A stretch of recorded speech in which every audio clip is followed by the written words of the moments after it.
Hello everyone, कैसे हैं आप लोग। आई होप आप लोग अच्छे होंगे और अपनी प्रिपरेशन में लगे होंगे।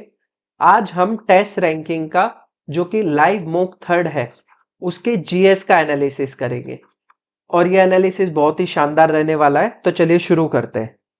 यह है question number one. Question number one क्या कह रहा है? Consider the following statement regarding article 14। ये जो स्टेटमेंट वाले सवाल है मैंने आपको पहले ही बताया, ये थोड़े से इजी होते हैं क्योंकि कोई सी भी स्टेटमेंट को डिलीट कर दो या उसको एलिमिनेट करो तो काफी सारे ऑप्शन अपने आप एलिमिनेट हो जाते हैं। ठीक है, इस क्वेश्चन का आंसर करने से पहले थोड़ा हम फंडामेंटल राइट्स के बारे में जान लेते हैं। फंडामेंटल राइट्स ये कॉन्स्टिट्यूशन के कौन से पार्ट में आते हैं? ये कॉन्स्टिट्यूशन के पार्ट थर्ड में आते हैं। इससे रिलेटेड आर्टिकल कौन से हैं? आर्टिकल 12 से लेके आर्टिकल 35 ये किस में आते हैं? ये फंडामेंटल राइट्स में आते हैं। जब संविधान बना था तब 7 फंडामेंटल राइट्स थे, लेकिन अब 7 ना होकर एक राइट हटा दिया है। अब कितने हैं? सिर्फ 6 ही फंडामेंटल राइट्स है। जो एक फंडामेंटल राइट हटाया गया था वो कौन से अमेंडमेंट से हटाया गया था? वो हटाया गया था 44th अमेंडमेंट। ये अमेंडमेंट कब आया था? 1978 में। तो 44 अमेंडमेंट 1978 के तहत 7 जो कि राइट टू प्रॉपर्टी था, ये वाला फंडामेंटल राइट हटाकर इसे लीगल राइट में रख दिया था। ठीक है, ये 6 फंडामेंटल राइट्स इस प्रकार है, जिसमें पहले में आता है right to equality. Right to equality में कौन कौन से आर्टिकल आते हैं? राइट टू इक्वालिटी में आर्टिकल 14 से लेकर आर्टिकल 18 है। अब सेकंड बात करता है right to freedom. Right to freedom में कौन कौन से आर्टिकल है? राइट टू फ्रीडम में आते हैं आपके आर्टिकल 19 से लेकर आर्टिकल 22।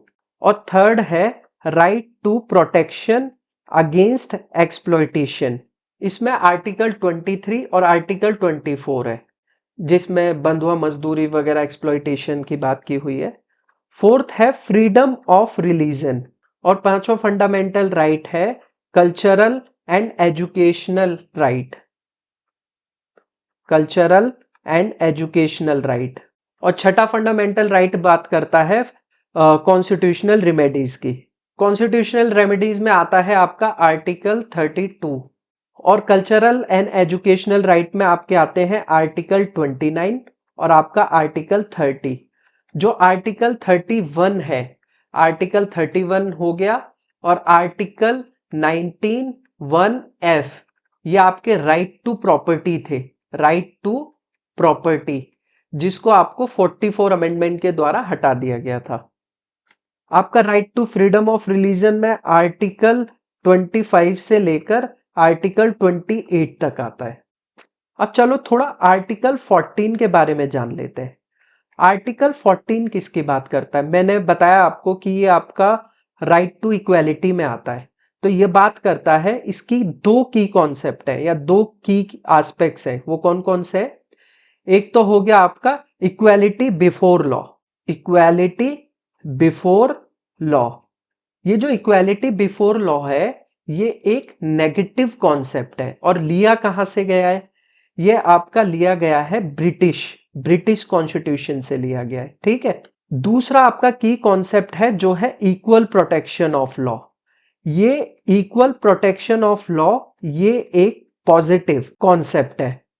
कैसा कॉन्सेप्ट है? पॉजिटिव कॉन्सेप्ट है। और ये कहां से लिया गया है? ये यूएसए से लिया गया है। अब दोनों कॉन्सेप्ट को मैं इलेबोरेट करता हूं।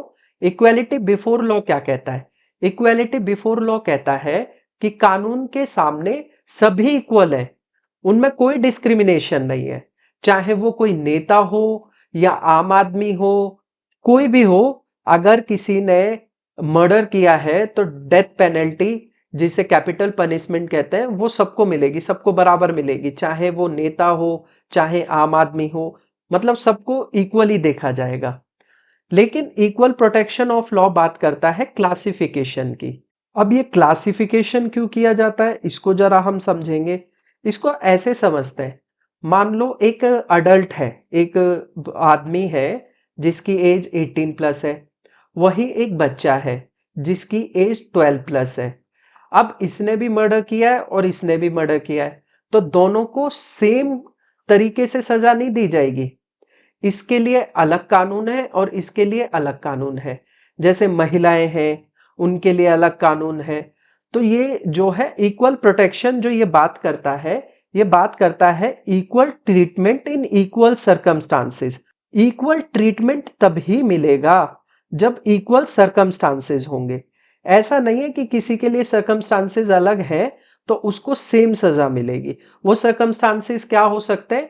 वो सर्कमस्टांसेस हो सकते हैं जैसे जैसे यहां मैंने बताया, यहाँ एक अडल्ट है वहीं एक बच्चा है।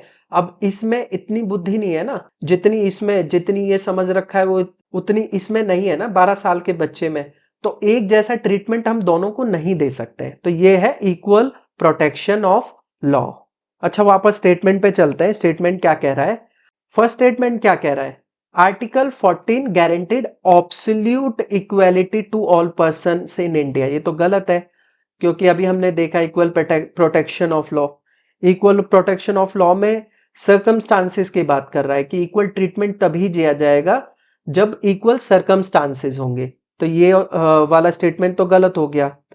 तो फर्स्ट नहीं हो सकता और फोर नहीं हो सकता, दो ऑप्शन एलिमिनेट कर दिए। अब हम देखते हैं दूसरा। इनमें से मैं थर्ड देखता हूं, क्योंकि थर्ड के बाद थोड़ा सा आइडिया लग जाएगा गलत है सही है। थर्ड स्टेटमेंट देखो, the supreme court has ruled that equal must be treated equally and unequal unequally. ये सर्कमस्टांसिस की बात कर the equal protection of law वाली, तो ये तो करेक्ट है। तो थर्ड तो करेक्ट है। अब ये देखना है कि सेकंड है या नहीं। सेकंड स्टेटमेंट क्या कह रहा है? The right to equality prohibits reasonable classification. Prohibits नहीं, परमिट करता है। ठीक है, right to equality reasonable classification by the states की परमिशन देता है, परमिट करता है, ना कि प्रोहिबिट करता है। तो आपका सेकंड स्टेटमेंट ये गलत है। तो इसका आंसर क्या होगा? Only third. बढ़ते हैं नेक्स्ट क्वेश्चन की तरफ। क्वेश्चन नंबर 2 क्या कह रहा है? क्वेश्चन नंबर 2 कह रहा है article 157 of constitution of India state which of the following qualifications to be fulfilled for a person to be appointed governor of state. तो गवर्नर ऑफ स्टेट के अपॉइंटमेंट और उसकी क्वालिफिकेशन की बात कर रहा है कि उसकी क्वालिफिकेशन क्या क्या होंगी। He should be A Indian citizen, ये करेक्ट है, तो फर्स्ट स्टेटमेंट करेक्ट हो गई। सेकंड स्टेटमेंट क्या कह रहा है? अब फर्स्ट स्टेटमेंट करेक्ट हो गई तो ओनली टू तो हो नहीं सकता, ओनली वन। इसको देखते हैं सेकंड के बाद, नीदर वन, ये वाली भी नहीं हो सकती। अब फोर क्या कह रहा है? Both one and two. उसके लिए सेकंड देखना पड़ेगा मुझको, सेकंड स्टेटमेंट करेक्ट है या नहीं। और स्टेटमेंट सेकंड क्या है? ही और she should have completed 35 year of age, ये भी करेक्ट है। तो दोनों स्टेटमेंट करेक्ट है, तो सेकंड भी नहीं हो सकता। इसका आंसर है four, both one and second. अच्छा, एग्जाम में गवर्नर से रिलेटेड जो आर्टिकल्स हैं बार बार पूछे जा रहे हैं, तो थोड़ा गवर्नर से रिलेटेड आर्टिकल देख लेते हैं। तो गवर्नर के आर्टिकल शुरू होते हैं आर्टिकल 153 से। आर्टिकल 153, 154, 155, 56, 57, 58, 59, 60, 61 और 62 तक हम देखेंगे। अच्छा, एक और इंपॉर्टेंट है, उसकी भी आगे बात करेंगे। पहले हम इतने आर्टिकल देख लेते हैं। आर्टिकल 153 क्या कह रहा है? आर्टिकल 153 बात करता है establishment of office of governor in each state. मतलब एक स्टेट में गवर्नर होना चाहिए, गवर्नर ऑफ स्टेट। अच्छा, इससे रिलेटेड एक और चीज थी कि गवर्नर क्या सिर्फ एक ही स्टेट का हो सकता है? तो इसका आंसर है नहीं। एक अमेंडमेंट हुआ था जो कि था 7th अमेंडमेंट 1956। इस अमेंडमेंट के तहत गवर्नर जो है वो एक या एक से अधिक स्टेट, एक या एक से अधिक स्टेट का गवर्नर हो सकता है। अब आर्टिकल 154 क्या कहता है? आर्टिकल 154 बात करता है कि जो एग्जीक्यूटिव पावर है वो वेस्टेड इन गवर्नर। एग्जीक्यूटिव पावर वेस्टेड इन गवर्नर। अगला है आर्टिकल 155। आर्टिकल 155 बात करता है अपॉइंटमेंट। जो गवर्नर का अपॉइंटमेंट है वो किसके द्वारा किया जाएगा? वो प्रेसिडेंट के द्वारा किया जाएगा। अब आर्टिकल 156 क्या है? आर्टिकल 156 है टर्म। और ये टर्म कितने साल का होता है? ये होता है 5 साल या प्लेजर ऑफ प्रेसिडेंट। यानी प्रेसिडेंट जब तक चाहे तब तक गवर्नर स्टेट का गवर्नर बना रह सकता है। तो 5 ईयर या प्लेजर ऑफ प्रेसिडेंट। आर्टिकल 157 किसकी बात करता है? आर्टिकल 157 बात करता है एलिजिबिलिटी। तो एलिजिबिलिटी क्राइटेरिया क्या क्या है कि सिटीजन ऑफ इंडिया होना चाहिए, दूसरा है 35 साल की एज, 35 साल या उससे अधिक की उम्र होनी चाहिए। अब नेक्स्ट बात करते हैं आर्टिकल 158। आर्टिकल 158 में क्या है? आर्टिकल 158 में है कंडीशन ऑफ द ऑफिस। यानी कंडीशन ऑफ ऑफिस क्या क्या है कि वो लेजिस्लेटिव या पार्लियामेंट का हिस्सा नहीं होना चाहिए और कोई भी ऑफिस ऑफ प्रॉफिट होल्ड ना करता हो। अब आर्टिकल 159 में क्या है? आर्टिकल 159 में है ओथ, यानी शपथ। गवर्नर को शपथ कौन दिलाता है? गवर्नर को शपथ दिलाता है chief justice of high court. High court का चीफ जस्टिस गवर्नर को शपथ दिलाता है। ये भी एग्जाम में पूछा जाता है। Next article 160। आर्टिकल 160 में क्या है? Discharge of governor function in contingency. अगर कोई आपदा या कोई परिस्थिति आ जाती है, यानी कि एकदम से रिजाइन दे दे गवर्नर या आकस्मिक मृत्यु हो जाए, उस स्थिति में जो गवर्नर के फंक्शंस हैं उसको वहन करने की बात, वो किसमें है? आर्टिकल 160। अब आर्टिकल 161 इंपॉर्टेंट है। आर्टिकल 161 में क्या है? कुछ स्पेशल पावर्स है। वो पावर क्या है? पावर टू पार्डन, क्षमादान की, और रेमिशन, मतलब सजा कोई मिली हुई है उसको कम कर देना, यानी अगर 10 साल की सजा है उसको कम करके 3 साल, 4 साल, 5 साल कम कर देना, या बिल्कुल ही माफ कर देना, या कम्यूट कर देना, या रिप्राइव कर देना। ये पावर किसके पास है? ये गवर्नर के पास है। ये राष्ट्रपति के भी पास है। अच्छा, राष्ट्रपति की इस पावर में और गवर्नर की पावर में क्या अंतर है? दो चीजें। ये कोर्ट मार्शल नहीं कर सकता, कोर्ट मार्शल की पावर नहीं है गवर्नर के पास। दूसरा, कैपिटल पनिशमेंट की पावर नहीं है। कैपिटल पनिशमेंट में क्षमादान नहीं दे सकते हैं गवर्नर। ठीक है, ये दो चीजें याद रखना। आर्टिकल 162 रहने दो, इतना इंपॉर्टेंट नहीं है। एक इंपॉर्टेंट आर्टिकल और बताता हूं जो है आर्टिकल 213। आपका 123 आर्टिकल किससे रिलेटेड है? प्रेसिडेंट के पास पावर है। कौन सी पावर है? अध्यादेश जारी करने की, ऑर्डिनेंस जारी करने की। वहीं जो गवर्नर को पावर दी गई है अध्यादेश या ऑर्डिनेंस जारी करने की, वो कौन से आर्टिकल में है? वो आर्टिकल है 213, ऑर्डिनेंस जारी करना या अध्यादेश। जब सेशन नहीं होता तो एक अध्यादेश जारी कर देता है ना गवर्नर या प्रेसिडेंट, तो वो जारी करने की पावर किसके पास है? वो गवर्नर के भी पास है। कौन से आर्टिकल से रिलेटेड है? आर्टिकल 213। ये सारी आपकी गवर्नर से रिलेटेड आर्टिकल्स की बात हो गई। तो सेकंड का आंसर आपको मिल गया है, बोथ 1 एंड 2। बढ़ते हैं नेक्स्ट क्वेश्चन की तरफ। यहाँ क्वालिफिकेशन की बात की गई थी। क्वालिफिकेशन या एलिजिबिलिटी एक ही बात होती है। बढ़ते हैं नेक्स्ट क्वेश्चन की तरफ। आर्टिकल 3 कहता है which of the following statement about 42nd amendment are correct. इसको आप स्टार मार्क कर सकते हैं क्योंकि 42nd अमेंडमेंट बहुत ही इंपॉर्टेंट अमेंडमेंट है।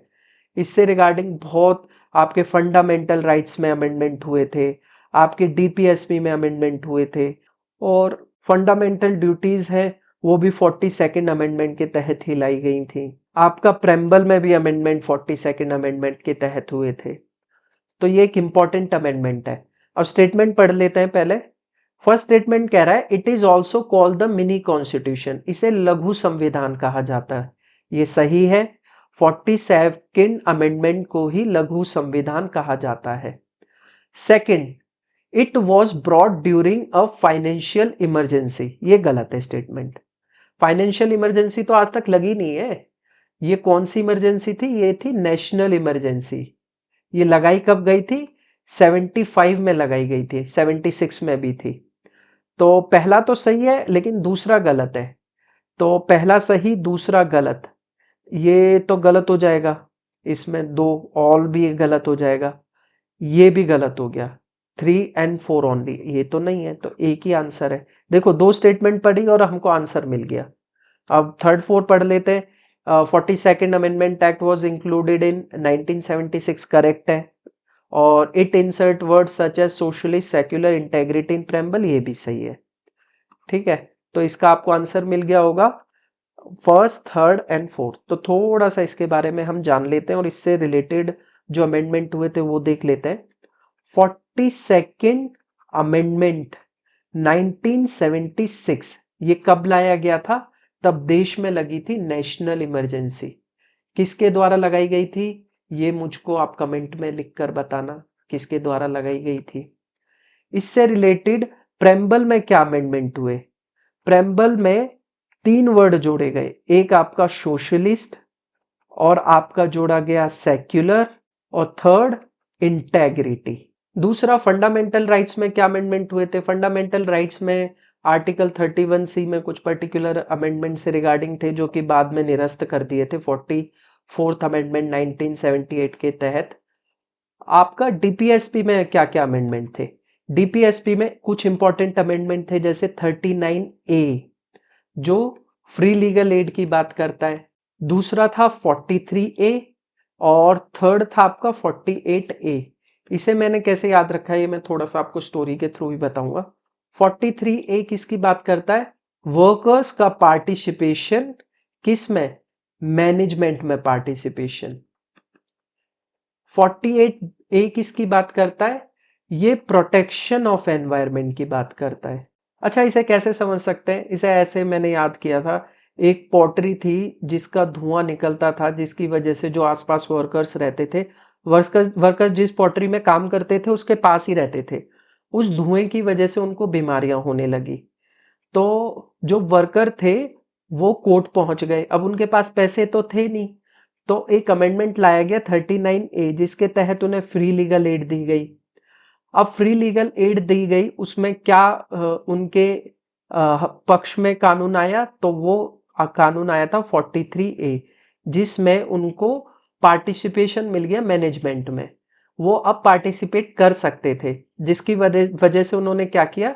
जिसकी वजह से उन्होंने इस पॉटरी के कुछ अहम जो है वो संशोधन किए जिससे ये धुआं जो है ये नहीं निकल पाया, मतलब इसको रोक दिया कैसे भी करके।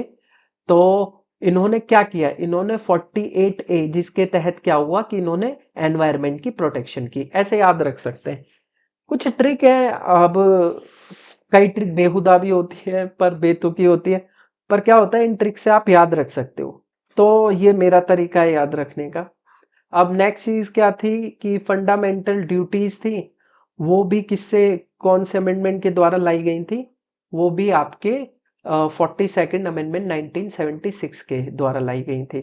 और ये मुझे बताना कि ये कौन सी कमेटी की रिकमेंडेशन थी और ये कौन से पार्ट में आती है? ये आती है आपका पार्ट 5A में।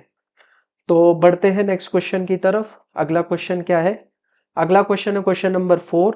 इन ancient India what was the term bhag used to describe which the ruler of mahajanapada collected as revenue from their region? अच्छा, तो महाजनपद के बारे में मैंने आपको पहले ही बता रखा है कि 16 महाजनपद थी और इनके बारे में बुद्धिज्म के टैक्स सूत पीतक में अंगुत्तर निकाय में दे रखा है। वहीं जो जैनिज्म का टैक्स है उसके भगवती सूत्र में इसके बारे में दे रखा है महाजनपद के बारे में। तो महाजनपद में जो टैक्स, जो रेवेन्यू आता था, जो टैक्स आता था, वो कुछ इंपॉर्टेंट टैक्स के बारे में, जिसमें से एक टैक्स है जो इंपॉर्टेंट टैक्स, वो है भाग। भाग से आप समझ रहे होंगे, भाग को इंग्लिश में कहते हैं शेयर। अब ये शेयर किसका था? ये शेयर था राजा का, और कितना था ये?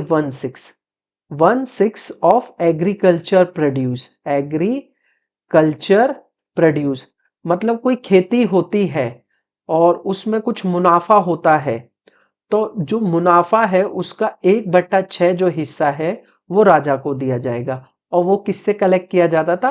वो कलेक्ट किया जाता था फार्मर्स से।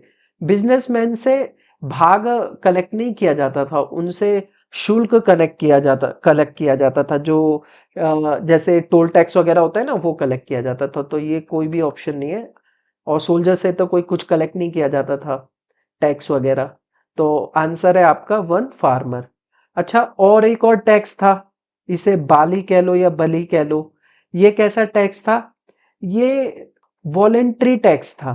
अब ये वॉलेंट्री टैक्स क्या है?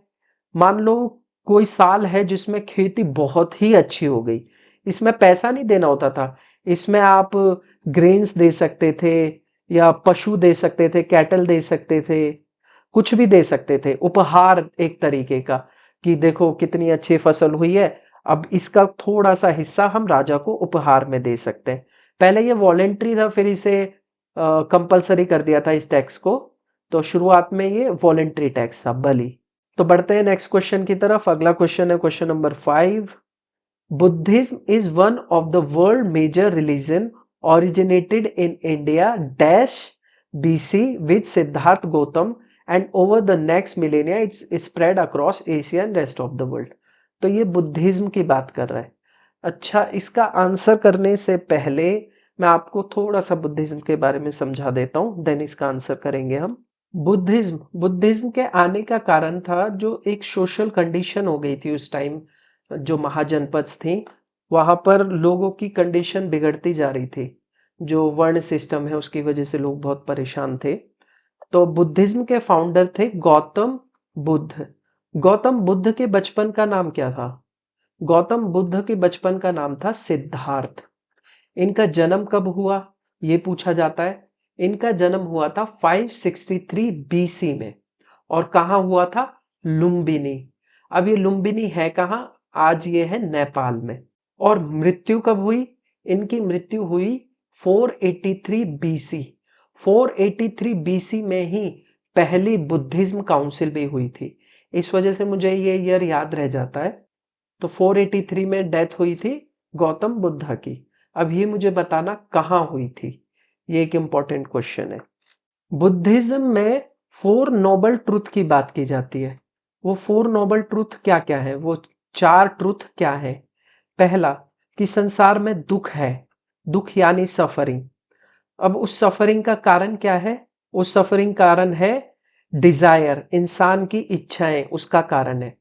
अब इस डिजायर्स को क्या किया जा सकता है? इन डिजायर्स को खत्म किया जा सकता है। अब चौथे ट्रुथ में किसकी बात की गई है कि इन डिजायर्स को खत्म कैसे किया जा सकता है? इन डिजायर को खत्म किया जा सकता है 8 फोल्ड पाथ को फॉलो करके। अब मुझे ये बताना 8 फोल्ड पाथ कौन कौन से हैं, वो इसके बारे में मुझे बताना। अच्छा, 4 बुद्ध काउंसिल के बारे में बता देता हूं, इससे जुड़े बहुत इंपॉर्टेंट क्वेश्चन आते हैं। 4 बुद्धास काउंसिल। जो पहली काउंसिल हुई थी वो हुई थी 483 बीसी में। इसको करवाया किसने था? उस टाइम पे राजा कौन थे? उस टाइम पे राजा थे अजात शत्रु। हुई कहाँ थी ये? हुई थी ये राजगृह में। कहाँ हुई थी? राजगृह। और चेयरमैन कौन थे? चेयरमैन थे महाकश्यप। सेकेंड बुद्धिस्ट काउंसिल कब हुई? 383 बीसी में। इस टाइम पे कौन थे? इस टाइम पे थे कालाशोक। जो राजा थे वो कौन थे? कालाशोक। और हुई कहाँ थी ये? ये हुई थी वैशाली में। और इस टाइम पर चेयरमैन कौन थे इसके? इस टाइम पे चेयर थे सबकामी। चेयरमैन कौन थे? सबकामी। थर्ड बुद्धिस्ट काउंसिल कब हुई? थर्ड बुद्धिस्ट काउंसिल हुई थी आपकी 250 बीसी। ये टाइम पीरियड कब था? आप याद करो, 269 बीसी, जब अशोका का राज तिलक हुआ था। तो कौन थे? अशोका। ये हुई कहाँ थी? ये हुई थी पाटलिपुत्र में। और इस टाइम पे कौन? मोगलीपुत्र तीसा। मोगलीपुत्र तीसा, मोगलीपुत्र तीसा या मोगलीपुत्र तीसा, कुछ भी बोलो। और फोर्थ बुद्धिस्ट काउंसिल कब हुई थी? ये 78 एडी में। और ये किसने कराई थी? ये कराई थी कनिष्क ने। और ये हुई कहाँ थी? ये आपकी हुई थी कश्मीर में। और चेयरमैन कौन थे? चेयरमैन थे वासुमित्र। और बुद्धिज्म से रिलेटेड 3 बुक हैं जिन्हें त्रिपिटक बोला जाता है। त्रिपिटक ये इंपॉर्टेंट है, पाली लैंग्वेज में थी। कौन सी लैंग्वेज में थी? पाली में। ये त्रिपिटक कौन कौन सी आपकी? एक हो गई विनय पिटक, दूसरी आपकी हो गई सूत पिटक, और तीसरी हो गई अभिधम्म पिटक। अभिधम्म पिटक। और पिटक का मतलब क्या होता है? पिटक का मतलब होता है 3 बास्केट्स। तो बढ़ते जातका भी पूछ लेते हैं, जिसमें भगवान बुद्ध के पुनर्जन्म की कहानियां है। तो एक वो इंपॉर्टेंट बुक है। तो बढ़ते हैं नेक्स्ट क्वेश्चन में। बुद्धिज्म से बहुत सारी जो रिलेटेड चीजें हैं वो हमने पढ़ ली है। अच्छा, क्वेश्चन का आंसर करते हैं। नेक्स्ट क्वेश्चन कहाँ बढ़े? तो एक चीज याद रख लो, 383 में डेथ हुई थी क्या? नहीं। 83 नहीं, 483 में। अगर आपको ये भी नहीं मालूम, एक मालूम है, तो भी आपका आंसर निकल आएगा। तो आंसर है आंसर नंबर 4, 563 जब जन्म हुआ और 483 जब मृत्यु हुई। बढ़ते हैं नेक्स्ट क्वेश्चन की तरफ। अगला क्वेश्चन है question number 6। Allan Octavian Hume obtain permission for the first session of Indian National Congress from which of the following viceroy of India? तो एओ ह्यूम ने किससे परमिशन ली थी? लॉर्ड कर्जन से ली थी क्या? इनका टाइम पीरियड तो 1899 से लेके 1905 था। और आपको पता है कि इंडियन नेशनल कांग्रेस कब बना था? ये 1885 में बना था, तो ये तो नहीं हो सकता। और इन्हीं के टाइम पे एक इम्पॉर्टेंट इवेंट हुआ था, जो कौन सा था? बंगाल पार्टीशन हुआ था। और ये बंगाल पार्टीशन हुआ कब था? ये मेरे को आप कमेंट में बताना कब हुआ था। अब तीसरा, लॉर्ड रिपन है क्या? ये भी नहीं हो सकते। अच्छा, लॉर्ड रिपन को क्या कहा जाता है? लॉर्ड रिपन को कहा जाता है फादर ऑफ सेल्फ गवर्नमेंट। इनका टाइम पीरियड कब से कब तक था? क्यों बोल रहा हूं कि ये नहीं हो सकते? इनका टाइम पीरियड था 84 तक, बस 1884 तक था। 85 से टाइम पीरियड शुरू हुआ था इनका, लॉर्ड डफरिन का। इन्होंने एक कमेंट भी किया था इंडियन नेशनल कांग्रेस के लिए, वो कमेंट मेरे को बताना। तो आंसर है option number first, Lord Dufferin. अब आईएनसी के बारे में थोड़ा सा जान लेते हैं। आईएनसी बना कब? 1885 में बना था। और फादर ऑफ आईएनसी किसे बोला जाता है? इंडियन नेशनल कांग्रेस के फादर किसे बोला जाता है? एओ ह्यूम को ही बोला जाता है। इस टाइम जो पहली बैठक हुई थी उसमें कितने डेलीगेट्स थे? उसमें 72 डेलीगेट्स थे। ये इंपॉर्टेंट है। और कहाँ हुई थी? ये हुई थी बॉम्बे में। और ये पहला सेशन जो हुआ था उसके जो चेयरमैन थे वो कौन थे? वो थे आपके ब्योमकेश चंद्र बैनर्जी, WC बैनर्जी। ये इंपॉर्टेंट है। ये पहला सेशन हो गया। 86 में दूसरा सेशन हो गया, जिसमें दादा भाई नौरोजी थे, जिन्होंने अध्यक्षता की थी। और ये सेशन कहाँ हुआ था? ये सेशन हुआ था कैलकाटा में। तीसरा सेशन 87 वाला, ये इंपॉर्टेंट है। 1887, ये इंपॉर्टेंट क्यों है? ये मद्रास का सेशन था। ये इंपॉर्टेंट इसलिए है कि पहले मुस्लिम ने अध्यक्षता की, जिनका नाम था बदरुद्दीन तैयब जी। और आईएनसी के और कौन से इंपॉर्टेंट सेशन है? आईएनसी के कुछ इंपॉर्टेंट सेशन, जैसे आपका 1906 का सेशन, ये भी दादा भाई नौरोजी ने की थी इसकी अध्यक्षता। यहाँ बंगाल पार्टीशन हो गया था, तो 4 डिमांड रखी गई थी सेशन में। पहली क्या थी? स्वराज की डिमांड थी, स्वदेशी की डिमांड थी, और नेशनल एजुकेशन की बात की गई थी। और नेक्स्ट क्या था? अगला था बायकॉट। बॉयकॉट किस चीज का? जो वेस्टर्न गुड्स है उनके बॉयकॉट की बात हुई थी इस वाले सेशन में 1906। 1907 का सूरत स्प्लिट भी इसे बोलते हैं।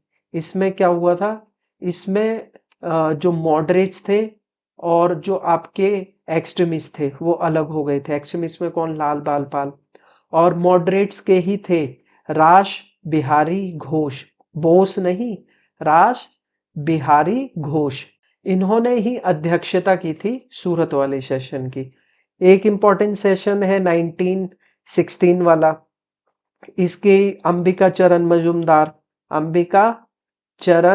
मजूमदार, इन्होंने अध्यक्षता की थी। ये इंपॉर्टेंट क्यों है ये वाला सेशन? ये इंपॉर्टेंट इसलिए इसे लखनऊ पैक्ट भी बोला जाता है। लखनऊ में ये सेशन हुआ था। इसमें ये एक्सट्रीमिस्ट और मॉडरेट भी मिल गए थे। और मुस्लिम लीग जो 1906 में सलीम खान और आगा खान ने बनाई थी, वो भी आईएनसी के साथ मिल गई थी। तो इसलिए इंपॉर्टेंट है 1916 का। 1917 का सेशन वो किस लिए इंपॉर्टेंट है? वो इसलिए इंपॉर्टेंट है कि एनी बेसेंट ये पहली महिला थी जिन्होंने अध्यक्षता की थी। लेकिन पहली इंडियन फीमेल ने अध्यक्षता कब की थी? वो 1925 के कानपुर वाला सेशन हुआ था उसमें। इस सेशन की अध्यक्षता किसने की थी? सरोजनी नायडू जी ने। इन्हीं को ही बोला जाता है नाइटिंगेल ऑफ इंडिया। अब एक और इम्पोर्टेंट सेशन है 1924 का। ये कौन सा सेशन है? ये आपका बेलगांव का सेशन है। इसकी अध्यक्षता पहली और आखिरी बार महात्मा गांधी जी ने की थी। ये कुछ इम्पोर्टेंट इंडियन नेशनल कांग्रेस के सेशन हो गए। तो आंसर आपको मिल गया। बढ़ते नेक्स्ट क्वेश्चन की तरफ। क्वेश्चन है question number 7। Name the Mauryan king who extend control as far north west as Afghanistan and Balochistan. वो कौन सा मौर्यन राजा था जिसने उत्तर पश्चिम में अफगानिस्तान और बलूचिस्तान तक नियंत्रण बनाया था? क्या था, जब अलेक्जेंडर आया था ना, तो ये नॉर्थ वेस्ट वाले रीजन में ना वो एक अपना गवर्नर छोड़ गया था जिसका नाम था सेल्यूकस निकेटर। उसका शासन चल रहा था। तो इसको हराया था 305 बीसी में। ईडी में नहीं, बीसी में। इसको हराया किसने था? इसको हराया था चंद्रगुप्त मौर्य ने। तो इसका आंसर क्या होगा? चंद्रगुप्त मौर्य, जिसने अपना जो पूरा विस्तार किया था साम्राज्य का नॉर्थ वेस्ट अफगानिस्तान वाले और बलूचिस्तान वाले रीजन में, जो कि कांधार, बलूचिस्तान, बलूचिस्तान को गेद्रोशिया बोलते थे उस टाइम पे, तो वहां तक अपना साम्राज्य फैलाया था। संप्रीति ये इंपॉर्टेंट नहीं है, इन्होंने तो ये जब डिक्लाइन कर रहे थे मौर्यन तब थे ये संप्रीति, दशरथ, ये सब जो रूलर हुए। बिंदुसार ये बेटे थे चंद्रगुप्त मौर्य के। चंद्रगुप्त मौर्य कौन सा धर्म फॉलो करते थे? ये जैन धर्म फॉलो करते थे। सल्लेखाना से इन्होंने कर्नाटक के श्रवणबेलगोला में अपनी देह त्याग दिया था। बिंदुसार इनके बेटे थे जो कौन सा सेक्ट फॉलो करते थे? ये फॉलो करते थे आपका आजीविका सेक्ट। इसका आंसर है चंद्रगुप्त मौर्य। अच्छा, लास्ट रूलर कौन था? लास्ट रूलर जो था चंद्रगुप्त ये मौर्यन डायनेस्टी का, उसका नाम था बृहद्रथ। बृहद्रथ। तो बढ़ते हैं नेक्स्ट क्वेश्चन की तरफ। अगला क्वेश्चन क्या है? अगला क्वेश्चन है question number 8। Dhinodhar hill is located in which Indian state या यूनियन टेरिटरी? अंडमान निकोबार है क्या? नहीं, अंडमान निकोबार इसका आंसर नहीं है। अंडमान निकोबार की हाईएस्ट पीक कौन सी है? अंडमान निकोबार की हाईएस्ट पीक है सैडल पीक। अब ये सैडल पीक है कहाँ? ये जो अंडमान है ना, उसका नॉर्दर्न वाले अंडमान में। ठीक है। नेक्स्ट है महाराष्ट्र। महाराष्ट्र की हाईएस्ट पीक कौन सी है? महाराष्ट्र की हाईएस्ट पीक है कलसुबाई। इसे ही एवरेस्ट ऑफ महाराष्ट्र भी बोला जाता है। कलसुबाई है हाईएस्ट पीक। गुजरात की हाईएस्ट पीक है गिरनार, और गुजरात में ही है ये दिनोदार हिल्स। तो आंसर है गुजरात। वेस्ट बंगाल की हाईएस्ट पीक कौन सी है? वेस्ट बंगाल की हाईएस्ट पीक है संडाफू। संडाफू हाईएस्ट पीक है वेस्ट बंगाल की, संडाफू। अच्छा, विश्व की हाईएस्ट पीक कौन सी है? तो वो है माउंट एवरेस्ट। इसकी ऊंचाई कितनी है? 8848 मीटर। और भारत में कौन सी है?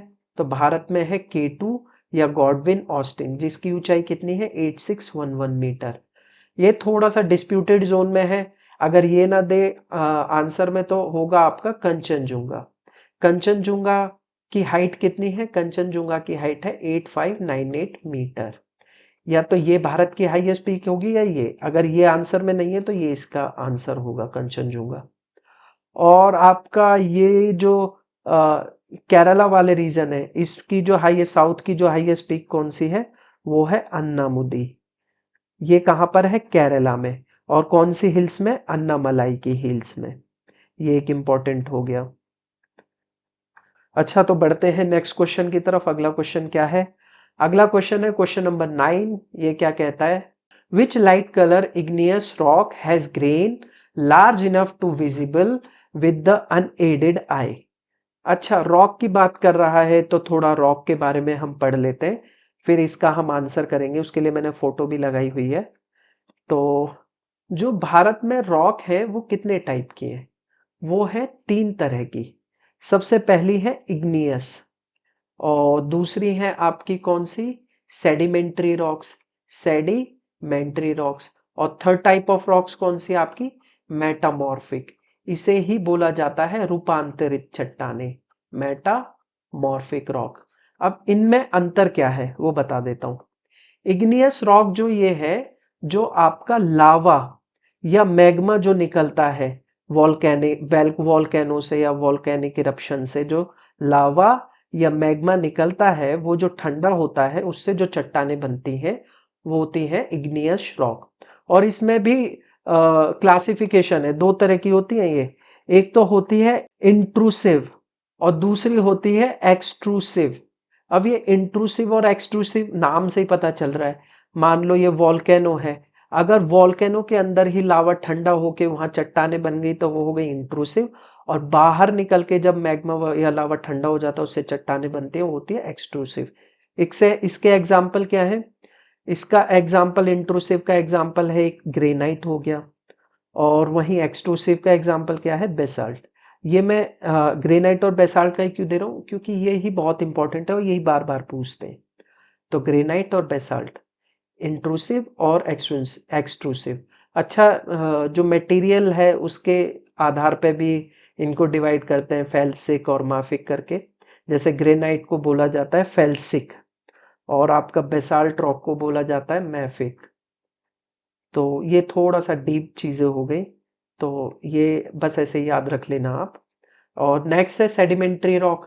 सेडिमेंटेशन में तीन प्रोसेस होती है जिसकी वजह से सेडिमेंटेशन रॉक बनती है।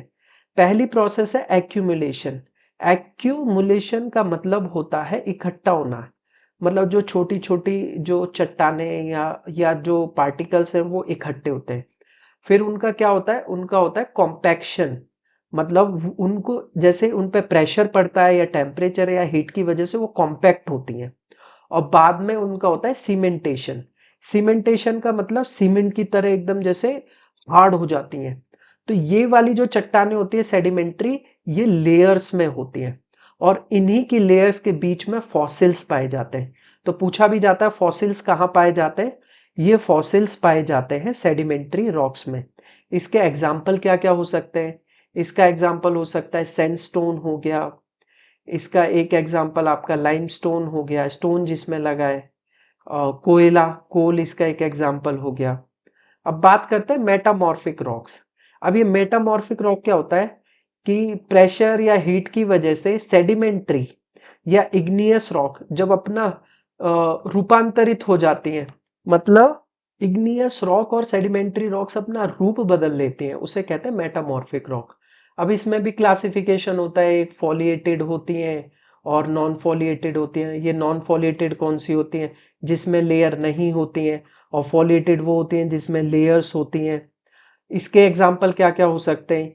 इसके एग्जाम्पल जैसे कि ग्रेनाइट है, वो अपना रूप बदलकर नीस नीस में बदल जाती है, ये इसका एक एग्जाम्पल है। और ये सेडिमेंट्री रॉक्स है, लाइमस्टोन है, लाइमस्टोन मार्बल में बदल जाता है। और जो ये सैंडस्टोन है, ये सैंडस्टोन आपका क्वार्टजाइट में बदल जाता है। ये जो ये आपका मेटामॉर्फिक रॉक है, मतलब रूपांतरित चट्टानें, ये आपके एग्जाम्पल किसके हो गए? मेटामॉर्फिक रॉक्स के। ये तीनों आपको समझ आ गए होंगे, इग्नियस, सेडिमेंट्री और मेटामॉर्फिक रॉक। इसका आंसर ना एंडेसाइट है, ना बेसाल्ट है, ना टफ है, इसका आंसर है ग्रेनाइट। अब मैं इसका बताता हूं क्यों। ये पूछ रहा है कि लाइट कलर है, मतलब इसका जो रंग है वो हल्का रंग है, और इसके कण जो है इतने बड़े होते हैं कि वो हमें नॉर्मल आई से दिख जाए, माइक्रोस्कोप की जरूरत नहीं है। यहाँ देखो, ये बेसाल्ट की रॉक है, ये देखो ये ग्रेनाइट की है। अब यहां पर आप देखोगे तो ये जो छोटे छोटे पार्टिकल दिख रहे हैं, ये ग्रेन्स, ये विजिबल है ना, ये ग्रेन्स इसके विजिबल है, और ये कैसे कलर का है? लाइट कलर का, ये ग्रेनाइट है। और ये जो बेसाल्ट है आप देख रहे हो, इसके ग्रेन्स कितने छोटे हैं कि दिख ही नहीं रहे, तो इसके ग्रेन्स विजिबल नहीं होते, और ये कैसे कलर का होता है? ये डार्क कलर का होता है। ठीक है, तो इसका आंसर आपको मिल गया होगा ग्रेनाइट। तो बढ़ते हैं नेक्स्ट क्वेश्चन की तरफ। अगला क्वेश्चन है क्वेश्चन नंबर 10, जो अगेन आपका सेंसस से क्वेश्चन है। सेंसस में आपको आपका जो लाइव मोक 1 है उसमें भी क्वेश्चन आया था, तब भी पढ़ाया था। मोक 2 में भी सेंसस से क्वेश्चन आया है, तो आपका इसमें भी थोड़ा सा सेंसस के बारे में और एडिशनल इंफॉर्मेशन देते हैं। तो इस वाले जो क्वेश्चन में, इसमें सेंसस से क्या क्वेश्चन है कि जो शेड्यूल कास्ट है वो टोटल पॉपुलेशन का कितना परसेंट है? तो जरा सेंसस से रिलेटेड कुछ एक गो थ्रू कर लेते हैं। तो इसको थोड़ा शॉर्ट फॉर्म में लिखेंगे, क्योंकि हम जो चीजें पढ़ा चुके हैं उनके बारे में बार बार नहीं लिखेंगे। सेंसस 2011 ये 15वां सेंसस था जब से सेंसस शुरू हुआ। कब से शुरू हुआ? 1872 से शुरू हुआ, लॉर्ड मेयो के टाइम से। 1881 से, जो कि लॉर्ड रिपन का टाइम था, उससे हर 10 साल में सेंसस होने लगा। और क्या इंपॉर्टेंट है, 1881 के टाइम पर जो कमिश्नर थे, जो सेंसस कमिश्नर थे, उनका नाम था प्लॉडेन। लेकिन जो फादर ऑफ सेंसस है उनका नाम क्या है? उनका नाम है हेनरी वॉल्टर। हेनरी वॉल्टर क्यों? क्योंकि इन्होंने 1930 में डेक्का में पहली बार सेंसस कराया था। ये आजादी के बाद 7वां सेंसस था और इसके चेयरमैन थे सी चंद्रमौली। इस सेंसस के हिसाब से हाईएस्ट पॉपुलेशन यूपी की थी, सबसे कम पॉपुलेशन सिक्किम की थी, सिक्किम। और लिटरेसी रेट के बारे में बताया था। लिटरेसी रेट भारत की कितनी है? 74.04%, जिसमें मेल जो है वो 82.14% है। फीमेल लिटरेसी रेट कितनी है? वो 65.46% है। ये आपकी मेल हो गई, ये फीमेल हो गई। सबसे ज्यादा साक्षरता दर कहाँ है? वो केरला में है। सबसे कम कहाँ पर है साक्षरता दर? वो बिहार में है। और केरला में ही आपकी जो सेक्स रेशियो है, हाईएस्ट सेक्स रेशियो भी केरला का ही है। और लोएस्ट सेक्स रेशियो किस स्टेट का है? लोएस्ट सेक्स रेशियो हरियाणा का है। ये भी हम पढ़ चुके हैं। केरला का कितना है? 1084 है। हरियाणा का कितना है? 879 है। और भारत का सेक्स रेशियो कितना है? 943 है। वहाँ चाइल्ड सेक्स रेशियो भारत का कितना है? वो 919 है। हाईएस्ट किसका है? हाईएस्ट वही केरला का है। नहीं, हाईएस्ट केरला का नहीं है, यहाँ गलती हो गई। हाईएस्ट जो सेक्स रेशियो है, चाइल्ड सेक्स रेशियो, वो है आपका अरुणाचल प्रदेश का। किसका है? अरुणाचल प्रदेश का। और लोएस्ट किसका है? जो कि कितना है? 972 है। लोएस्ट किसका है? लोएस्ट हरियाणा, ये हरियाणा का है, जो कितना है? 834 है। ये चाइल्ड सेक्स रेशियो की बात हो गई। और अब बात कर लेते हैं SC population. Highest SC population कौन से स्टेट की है? तो हाईएस्ट एससी पॉपुलेशन है उत्तर प्रदेश की। लेकिन हाईएस्ट परसेंटेज पॉपुलेशन पूछी जाए, हाईएस्ट एससी परसेंटेज पॉपुलेशन, तो वो है पंजाब की। अब ये कैसे, थोड़ा सा इनमें अगर आपको समझना रहा हो तो थोड़ा बता दूं कि अगर नंबर है कि सबसे ज्यादा जो एससी की पॉपुलेशन, ये मान लो यूपी है, ये इतने क्षेत्र में एससी पॉपुलेशन है, ये मान लो हो गए पूरे 200 लोग हैं। और यहाँ पर ये जो एससी पॉपुलेशन ये हो गई आपकी 50। वहीं आप पंजाब लो, पंजाब की पॉपुलेशन है 100 और पंजाब की जो एससी पॉपुलेशन हो गई 49। अब यहां देखो, यहां पर है तो ज्यादा, 50 नंबर तो ज्यादा है, पर परसेंटेज यहाँ 49% है पंजाब में। और यहाँ कितनी है? यहाँ है मात्र 25%। तो यूपी की जो पॉपुलेशन है परसेंटेज वाइज तो पंजाब से कम है एससी पॉपुलेशन, पर नंबर के हिसाब से एससी पॉपुलेशन यूपी की ज्यादा है। और सबसे कम एससी पॉपुलेशन कहाँ की है? सबसे कम एससी पॉपुलेशन है मिजोरम की। अब दूसरा बात कर लेते हैं। अच्छा, एससी पॉपुलेशन टोटल पॉपुलेशन की कितने परसेंट है? तो वो है 16.6%।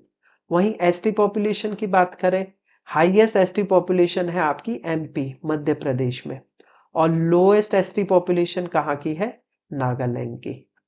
तो ये कुछ और फैक्ट्स हमने जान लिए सेंसस 2011 के बारे में। तो आंसर करते हैं क्वेश्चन का।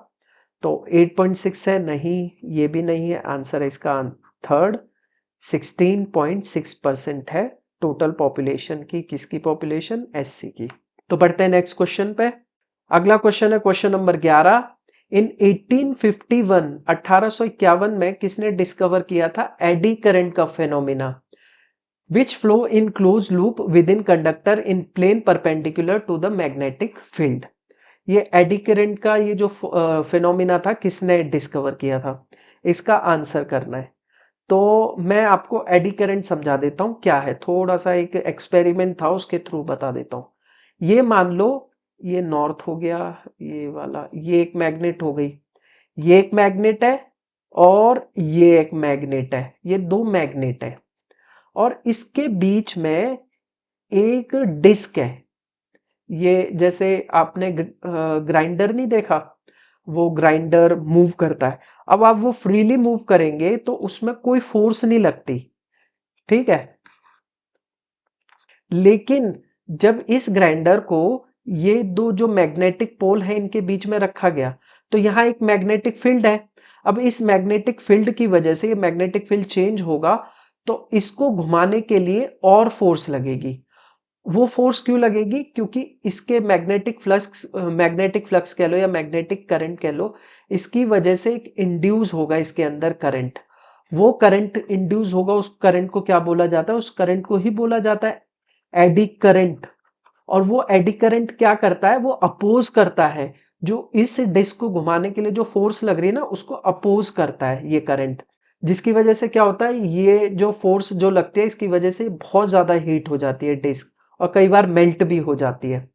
तो ये एडी करंट क्या होता है, किसी भी कंडक्टर के अंदर जो क्लोज लूप है उस कंडक्टर के अंदर जो मैग्नेटिक फील्ड में चेंज की वजह से जो करंट उत्पन्न होता है उसे ही हम कहते हैं एडी करंट।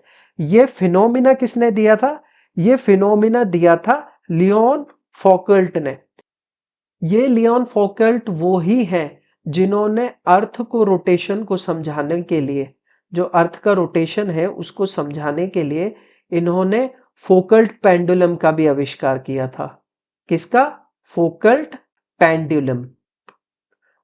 तो बढ़ते हैं, इसका आंसर आपको मिल गया ऑप्शन नंबर 4। तो बढ़ते हैं नेक्स्ट क्वेश्चन की तरफ। और मैंने समझा दिया एडी करंट होता क्या है, कि क्लोज्ड लूप में जो मैग्नेटिक फ्लक्स या मैग्नेटिक करंट जो होता है उसमें चेंज होने के कारण जो करंट इस कंडक्टर में इंड्यूस होता है उसे ही कहते हैं एडी करंट। तो क्वेश्चन नंबर 12 क्या कह रहा है? क्वेश्चन नंबर 12 कह रहा है कि which 5 year plan focused on rapid industrialisation of heavy and basic industries.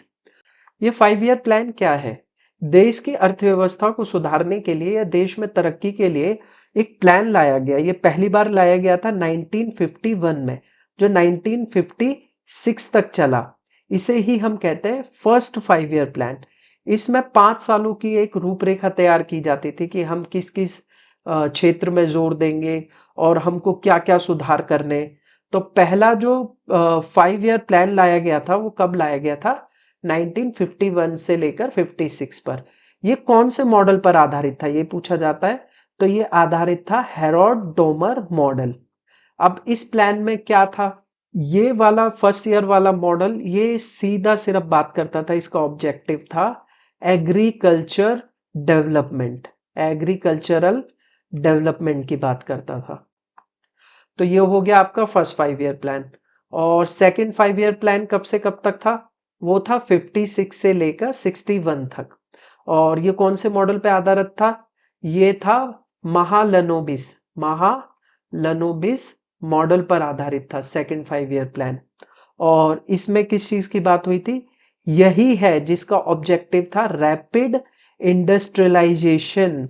इसका ऑब्जेक्टिव क्या था? इसका ऑब्जेक्टिव था रैपिड इंडस्ट्रियलाइजेशन, इंडस्ट्रियलाइजेशन। इसी टाइम पीरियड पे ही 3 स्टील प्लांट भी बने थे, जिसका नाम था भिलाई हो गया, राउरकेला हो गया और दुर्गापुर। दुर्गापुर आपका वेस्ट बंगाल में। राउरकेला और भिलाई बताना ये दोनों कहाँ थे, ये दोनों कहाँ बने थे स्टील प्लांट। तो सेकंड वाला जो इसका ऑब्जेक्टिव क्या था? Rapid industrialisation of heavy and basic industries. अब तीसरे कुछ इंपॉर्टेंट 5 ईयर प्लान की बात कर लेंगे जब हम ये पढ़ ही रहे हैं। तो थर्ड 5 ईयर प्लान क्या था? सबसे पहले इसका टाइम पीरियड क्या था थर्ड 5 ईयर प्लान का? तो ये 61 से लेकर 66 तक था। और इसका ऑब्जेक्टिव क्या था? इसका ऑब्जेक्टिव था सेल्फ रिलायंस। जहां भी ये वर्ड देखो आप सेल्फ रिलायंस, तो इसका मतलब थर्ड 5 ईयर प्लान है। सेल्फ रिलायंस किसमें? Self reliance in agriculture and industries. तो इसका ऑब्जेक्टिव हमें पता लग गया, पर ये पूरी तरह फेल हो गया था। इसके पीछे का रीजन 1962, 1965। अब 1962 में क्या हुआ था? Indo Sino war. ये इंडो साइनो वॉर कह लो या इसे इंडो चाइना वॉर। और 1965 में क्या? इंडो पाकिस्तान, इंडो पाक वॉर। इन दो वॉर के कारण ये वाला 5 ईयर प्लान जो है ये पूरी तरह फेल रहा था। सूखा भी पड़ा था इस टाइम पीरियड में। और इसी के बाद आए थे आपके प्लान हॉलीडेज। अब ये प्लान हॉलीडेज कब से कब तक थे? ये आपके 66 से लेकर 69 तक थे। इन प्लान हॉलीडे के दौरान क्या हुआ?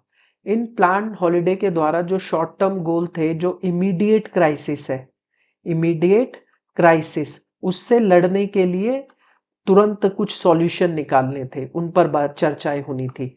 इस टाइम पे क्या क्राइसिस रहे थे? इकोनॉमिक क्राइसिस था जो वॉर के बाद हो गया था। और क्या हुआ था? और डिवेल्युएशन हो गई थी, डिवेल्युएशन ऑफ रुपी। जो रुपी है, रुपया है, उसकी कीमतें गिर गई थी अंतरराष्ट्रीय मार्केट में। और इस टाइम पीरियड में क्या हुआ? इस टाइम पीरियड में जो रिवॉल्यूशन है आपका, ग्रीन रिवॉल्यूशन, उसको इंटेंसिफाई कर दिया था। अगला 5 ईयर प्लान कौन सा था? अगला 5 ईयर प्लान है आपका फोर्थ 5 ईयर प्लान। और फोर्थ 5 ईयर का ऑब्जेक्टिव क्या था? फोर्थ 5 ईयर का ऑब्जेक्टिव था ग्रोथ विद स्टेबिलिटी। ये जहां भी है, अब देखो वॉर हुई है तो अब स्टेबल भी तो करना है, तो स्टेबिलिटी की बात हुई थी फोर्थ 5 ईयर प्लान में, ग्रोथ विद स्टेबिलिटी। और किसकी बात हुई? पोवर्टी एलिविएशन, एलिमिनेशन नहीं, एलिविएशन, गरीबी हटाओ का नारा कौन से 5 ईयर प्लान में दिया गया था? एक स्लाइड ऐड कर लेता हूं। Fifth 5 year plan, fifth 5 year plan का ऑब्जेक्टिव था क्या? गरीबी हटाओ, एलिमिनेशन ऑफ गरीबी, पॉवर्टी, गरीबी हटाओ का नारा किसमें? फिफ्थ 5 ईयर प्लान में। तो फिफ्थ 5 ईयर प्लान किस लिए इंपॉर्टेंट है? गरीबी हटाओ के लिए। इसका टाइम पीरियड क्या था? आपका ये जो पिछला था फोर्थ 5 ईयर प्लान, इसका टाइम पीरियड था 69 से लेके 74 तक। और ये फिफ्थ 5 ईयर प्लान कब से कब तक था? ये 1974 से लेकर 79 तक होना था, पर ये एक साल पहले ही ये खत्म हो गया। इसके पीछे का रीजन क्या था? इसके पीछे का रीजन था 78 से लेकर 80 तक रोलिंग प्लान आ गए। ये रोलिंग प्लान क्यों आ गए? क्योंकि सरकार बदल गई। तो ये भी इंपॉर्टेंट पूछा जाता है, 2 साल के लिए रोलिंग प्लान आया था। कब आया था? 78 से लेकर 80, 1978 से 80। फिर 6 आया, 7th आया। इसके बाद एक और आपके इंपॉर्टेंट है, वो है एनुअल प्लान। ये एनुअल प्लान कौन सा, ये कब आया था? ये आपका 90 से लेकर 92 तक थे, 1990 से लेकर 92 तक। इस टाइम में क्या हुआ था? एनुअल प्लान्स क्यों लाने पड़े? क्योंकि 5 ईयर प्लान इतने इफेक्टिव नहीं थे और इकोनॉमिक क्राइसिस से जूझ रहा था जो भारत देश है, और रिजर्व्स खत्म होने लगे थे भारत के। तो इस टाइम पीरियड पे 1991 में एलपीजी रिफॉर्म्स आए, इकोनॉमिक रिफॉर्म्स आए, जिसे एलपीजी रिफॉर्म्स बोलते हैं। एलपीजी मतलब लिबरलाइजेशन, मतलब खोल दो अपनी इकोनॉमी को, प्राइवेटाइजेशन करो। ऐसा नहीं है कि सारा जो कंपनियां हैं उन पर अधिकार सिर्फ गवर्नमेंट का है, उनका प्राइवेटाइजेशन भी शुरू करो। और तीसरी बात की थी ग्लोबलाइजेशन। ग्लोबलाइजेशन मतलब हमने अपनी इकोनॉमी को ग्लोबलाइज करना है, विश्व स्तर पे लेके जाना है। तो एनुअल प्लान्स आए। इसके बाद आपका आया था 8th 5 ईयर प्लान। ये पूछ लिया जाता है इसलिए बता रहा हूं मैं, इसका अभी रिसेंट के किसी एग्जाम में इसका ऑब्जेक्टिव पूछा था। इसका ऑब्जेक्टिव क्या है? इसका ऑब्जेक्टिव है human resource development, human resource development, HRD, and economic reforms, economic reforms. इसे मैं कैसे याद रखता हूं? इसको ऐसे याद रखता हूं कि देखो इससे पहले ही इकोनॉमिक रिफॉर्म्स आए, तो 8वां भी इकोनॉमिक रिफॉर्म्स और ह्यूमन रिसोर्सेज को बढ़ावा देने की बात करेगा, तो ऐसे याद रख सकते हैं। 8th 5 ईयर प्लान जो कि 92 से लेके 97 तक था। और आपके दो और इम्पॉर्टेंट है, एक का आपका 11th वाला 11th 5 ईयर प्लान, और आपका 12th 5 ईयर प्लान। इनके ऑब्जेक्टिव पूछे जाते हैं इसलिए इम्पोर्टेंट है। ये आपका 2007 से लेकर 2012 तक था, और ये आपका 2012 से लेकर 2017 तक था, जो कि 15 में ही इसका कार्यकाल पूरा हुआ। क्या हुआ 2015 में? 1 जनवरी 2015 को नीति आयोग बनाया गया, जिससे ये जो 5 ईयर प्लान वाला सिस्टम है ये खत्म हो गया, और नीति आयोग जो काम 5 ईयर प्लानिंग की जो कमेटियां करती थी वो अब ये नीति आयोग करने लगी। नीति, इसकी फुल फॉर्म क्या है? National institution for transforming India. अब ये 11th 5 year plan 11 5 year plan का ऑब्जेक्टिव क्या था? तो 11 5 ईयर प्लान का जो ऑब्जेक्टिव था, अब इन दोनों के ऑब्जेक्टिव इंपॉर्टेंट है। 11th वाले का ऑब्जेक्टिव क्या था? 11th वाले का ऑब्जेक्टिव था financial and inclusive growth, rapid inclusive growth. वहीं 12th वाले में बस सस्टेनेबल जुड़ गया था, financial sustainable and rapid inclusive growth. ये किसके बारे में हो गया? ये हो गया 12th 5 ईयर प्लान। ये इंपॉर्टेंट जो 5 ईयर प्लान थे वो मैंने आपको बता दिए। तो इसका आंसर क्या था? पहली थी क्या? नहीं, ये तो एग्रीकल्चर बेस्ड थी। थर्ड सेल्फ रिलायंस की बात करती है। फोर्थ आपकी स्टेबिलिटी वाली बात करती है कि हमको स्टेबल होना है और पॉवर्टी एलिविएशन की तरफ। तो इसका आंसर है सेकंड। रैपिड इंडस्ट्रियलाइजेशन की बात कौन सी 5 ईयर प्लान करता है? सेकंड 5 ईयर प्लान करता है। तो बढ़ते हैं नेक्स्ट क्वेश्चन की तरफ। अगला क्वेश्चन है question number 13। Which process involves breaking a heavy radioactive nucleus into smaller nuclei when it is struck by low energy neutron? तो जरा हम इसको समझते हैं। ये हैवी रेडियोएक्टिव एलिमेंट जब न्यूट्रॉन के साथ टकराता है तो क्या होता है? इस फिगर को देखो आप। यहां आप देखो, ये लेजर से समझाता हूं आपको। ये देखो, ये न्यूट्रॉन है, ये आपका रेडियोएक्टिव एलिमेंट है, जिसका आप ये देखो एटॉमिक नंबर 92 है, ये इसका एटॉमिक मास है 235 235। जब एक न्यूट्रॉन इस यूरेनियम से टकराता है तो क्या होता है? ये न्यूट्रॉन इसके साथ कंबाइन हो जाता है और ये अनस्टेबल होता है। ये कैसा होता है? ये आपका अनस्टेबल होता है एलिमेंट। अब ये अनस्टेबल होगा तो ये क्या होगा? ये टूटेगा। ये किस में टूटता है? और फिर ये टूटता है किस में? ये आपका दो एलिमेंट में टूटता है। एक आपका बेरियम हो गया, जिसका आप ये देखो एटॉमिक नंबर क्या है 56, और आपका क्रिप्टॉन जिसका एटॉमिक नंबर क्या है 36। इसको कंबाइन करोगे तो 92 एटॉमिक नंबर, मतलब नंबर ऑफ प्रोटॉन तो इसके सेम है, लेकिन अगर आप इनको जोड़ो 144 और 89, 144 में अगर 90 जोड़ेंगे तो 234 और एक और कम कर लो 233। तो आप देखोगे 3 न्यूट्रॉन, मतलब 3 न्यूट्रॉन कम है, तो ये 3 न्यूट्रॉन बाहर निकल जाते हैं। अब ये 3 न्यूट्रॉन क्या करते हैं? ये 3 न्यूट्रॉन, ये न्यूट्रॉन फिर जाएगा, ये फिर एक यूरेनियम का जो एलिमेंट होता है रेडियो एक्टिव एलिमेंट, जिसका आपका एटॉमिक मास 235 है और एटॉमिक नंबर 292 है, उससे दोबारा से टकराएगा और फिर दोबारा से ये बेरियम और क्रिप्टॉन बनाएगा। फिर दोबारा से 3 न्यूट्रॉन बनेंगे, तो ये एक चेन रिएक्शन बन जाती है। और इस चेन रिएक्शन के दौरान एक एनर्जी निकलती है हर बार। जैसे ये 3 न्यूट्रॉन निकले, इसके साथ एक एनर्जी जो बाइंडिंग एनर्जी है वो काइनेटिक एनर्जी में कन्वर्ट हो जाती है। और ये जो काइनेटिक एनर्जी है, ये चेन रिएक्शन के साथ साथ और बड़ी और बड़ी और बहुत बड़ी, मतलब एक रिएक्शन बन जाती है। जैसे फिर क्या होता है? फिर होता है ब्लास्ट। जैसे आपने देखा होता जो नागासाकी और हिरोशिमा पे जो एटम बम डाला गया था, नागासाकी और हिरोशिमा पे एटम बम, उसमें कैसी यही चेन रिएक्शन होती है। और इसको क्या बोला जाता है? इसको बोला जाता है न्यूक्लियर फीजन। फीजन का मतलब होता है टूटना, फ्यूजन नहीं, न्यूक्लियर फीजन। एटम बॉम्ब, आपका न्यूक्लियर रिएक्टर्स होते हैं, उसमें भी कौन सी प्रोसेस होती है? न्यूक्लियर फीजन होती है, ना कि फ्यूजन। तो इसका आंसर है न्यूक्लियर फीजन। न्यूक्लियर फ्यूजन में क्या होता है? जो दो हाइड्रोजन के एलिमेंट है वो कंबाइन होके हीलियम में कन्वर्ट हो जाते हैं। और ये प्रोसेस कहाँ होती है? ये प्रोसेस होती है सूर्य में। न्यूक्लियर फ्यूजन, फ्यूजन किस में होता है? फ्यूजन मतलब संलयन, मतलब मिलना, टूटना नहीं, मिलना। तो ये किस में होता है? ये होता है आपका सूर्य में। तो आंसर है न्यूक्लियर फ्यूजन। बढ़ते हैं नेक्स्ट क्वेश्चन की तरफ। क्वेश्चन नंबर 14 कह रहा है with in the human body A continuous canal start at dash and concluded at the NS through which food ट्रेवर्स। मतलब ये कह रहा है मानव शरीर के भीतर एक निरंतर नालिका जो यहां से शुरू होती है और गुदा पर समाप्त होती है, जिसके माध्यम से भोजन गुजरता है। वो पेट है, गुहा है, या मुख गुहा है, या भोजन नली है, मलाशय। तो इससे पहले हम एलिमेंट्री कनाल सिस्टम पढ़ लेते हैं, तो ये हमको इसका आंसर मिल जाएगा।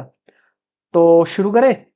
तो आपको मैं ना फूड का मूवमेंट समझाता हूं कि फूड का मूवमेंट कैसे होता है बॉडी में। ये आपकी होगी बकल कैविटी, यहाँ माउथ, यहाँ से फूड एंटर करता है। अच्छा, एलिमेंट्री कैनाल सिस्टम में 5 प्रोसेस होती हैं जो इंपॉर्टेंट है, वो बता देता हूं। पहली प्रोसेस है इंजेशन, और दूसरी आपकी हो गई डाइजेशन, थर्ड प्रोसेस है एब्जॉर्प्शन, फोर्थ हो गई असिमिलेशन, और पांचवी आपकी हो गई इजेशन। ठीक है, ये 5 प्रोसेस है, इनको समझाऊंगा ये कब कब कैसे कैसे होती है, तो समझना। अब जो इंजेशन की प्रोसेस है वो कहां से शुरू होती है? जब हम खाना खाते हैं, इनटेक करना। इसे इंजेशन का मतलब होता है, इसका मतलब ही होता है intake of food. Intake of food मतलब खाना खाना, इनटेक ऑफ फूड। अब ये फूड कहां से कहा जाएगा? अब यहां से माउथ से होता हुआ, लेजर पे जाऊं, लेजर पॉइंटर, यहां से होता हुआ ये आएगा ईसोफेगस। ईसोफेगस जो होता है इसमें एक मूवमेंट होता है जिसे पेरिस्पिलेटिक मूवमेंट कहते हैं, या फिर जिसे कॉन्ट्रैक्शन और एक्सपेंशन। ये मूवमेंट क्या होता है? अब देखो खाना यहां से इधर ऐसे ऐसे आ रहा है, अब ये वापस ना चला जाए, इसी वजह से एक मूवमेंट होता है जिसके थ्रू ये यहां ऐसे स्टमक में चला जाएगा। अब स्टमक में क्या होता है? अब वैसे मैंने आपको बताया था माउथ में इंजेक्शन होता है, तो माउथ में भी एक एंजाइम होता है। अब ये एंजाइम क्या होता है? ये एंजाइम वो होते हैं जो किसी भी प्रोसेस को थोड़ा फास्ट कर देते हैं। तो माउथ में जो सलाइवरी अमाइलेज होता है, सलाइवरी अमाइलेज, अब ये सलाइवरी अमाइलेज का काम क्या होता है? जो बड़े बड़े पार्टिकल्स है उनको छोटे पार्टिकल्स में तोड़ देता है, और ये अमाइलेज, ये कार्बोहाइड्रेट के जो अमाइलेज, जो कार्बोहाइड्रेट का जो सिंथेसिस होता है वो सलाइवरी अमाइलेजेस यहीं से शुरू हो जाता है। बड़े पार्टिकल छोटे में टूट जाते हैं और उसको थोड़ा सा लिक्विडिटी प्रोवाइड करता है जो इसके थ्रू स्टमक में आता है।